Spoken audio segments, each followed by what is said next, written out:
We're getting word today that authorities are closing in on 2 suspects in the murders of the parents of CLTV's Jae McClendon. And Jae is now speaking out about this horrific tragedy. WGN's Jae Miller is joining us from Hammond, Indiana, where the parents lived, with more. Jae? Hi there, Monica. Police sources are saying that 2 men were seen attempting to sell property belonging to the McClendons shortly after they were found murdered Monday. For the first time, Jae McClendon is speaking out about this crime. He says he forgives whoever killed his parents.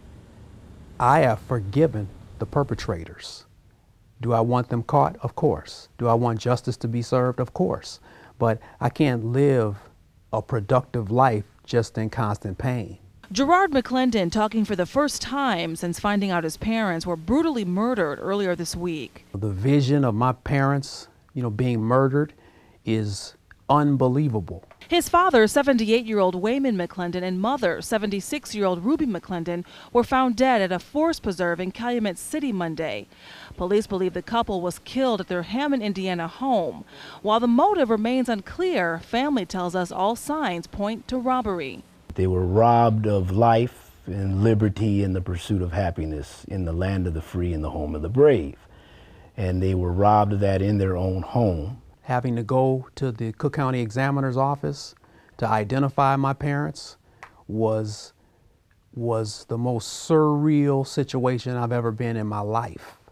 I can't get that vision out of my head. Hammond police say they are working with the FBI in collecting evidence from the McClendon's car that was found abandoned Wednesday on the Dan Ryan Expressway. For Jae, who makes a living talking about violence and other issues, he now finds himself front and center of an unimaginable crime. Every day when I wake up and look at the top story on the news, or I look at the newspaper, it's never my family, but it is today.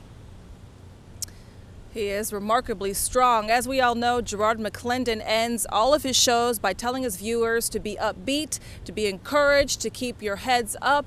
Now he finds himself trying to follow his own words. In Hammond, Indiana, Jae Miller, WGN News. Monica, back to you.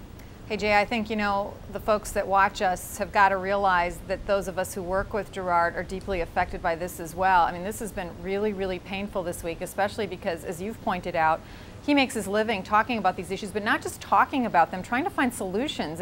And he's so many times gone off on the senseless violence, and he's been so strong on education and other issues. The fact that he is now having to deal with this in his own personal life, I have a feeling he's going to become a personal hero for many. A personal hero, and his parents are heroes, were heroes to so many as well. Just an absolute tragedy, Monica. Jay, thanks a lot. Thanks.